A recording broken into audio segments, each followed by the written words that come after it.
Hello' বন্ধু বান্ধৱীসকল, প্ৰতি বছৰ দৰে এইবাৰো আমাৰ কৰ্মস্থানত বিশ্বকৰ্মা পূজাৰ আয়োজন কৰিছে। এয়া পৰিৱেশটো চাওক, এই মণ্ডপটো এনেকৈ ব্যৱস্থা কৰিছে আৰু প্ৰতি বছৰে যিহেতু কৰা হয়, এইবছৰো কৰাইছে। এইবছৰ প্ৰতি বছৰৰ নিচিনা মানে বিশেষ ডাঙৰ সমানে আৰু পেণ্ডেলটো। এয়া আপোনাৰ বিশ্বকৰ্মা বাবা মূৰ্তি, তাতে সেৱা চেৱা কৰে মানুহে। আৰু প্ৰতি বছৰে যিহেতু আমন্ত্ৰণ কৰি অনা হয় সুদূৰ ধেমাজিৰ পৰা, লখিমপুৰৰ পৰা দিহানামৰ পাৰ্টি, এইবছৰ নিমন্ত্ৰণ জনালে। সুন্দৰ পাৰ্টি, মানে নাম থকা আৰু চবতে পৰিৱেশন কৰে যিহেতু। শুনিবচোন, খুব ধুনীয়া গায়, বৰ বেছি ডাঙৰ ল'ৰা নহয়, সৰু ল'ৰাই বৰ ধুনীয়াকৈ গাইছে মানে। শুনক, বৰ সুন্দৰ গাইছে।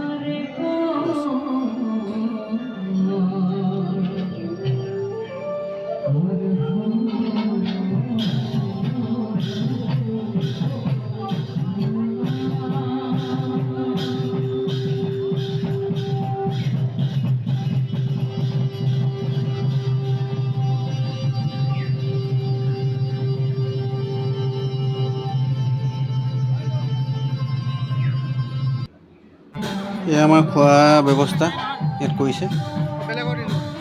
অন্ততঃ 70-80টা মানুহ একেলগে খাব পাৰিব আৰু খানাৰ ব্যৱস্থা কৰা হৈছে। প্ৰতি বছৰে যিহেতু কৰা হয়, প্ৰতি বছৰে খাচী মাংস এনেকৈ মাছ মাংস কৰা হয়। এইবাৰ যিহেতু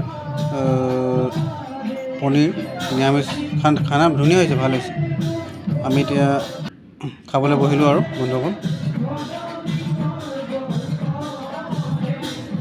এনেকৈ বহিলোঁ আৰু খাবলৈ।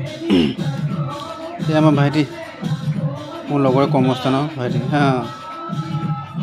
ঠিক আছে বন্ধুসকল, ভিডিঅ'টো এটা সমাপ্ত কৰিলোঁ। ভাল পালে লাইক কৰিব, ধন্যবাদ।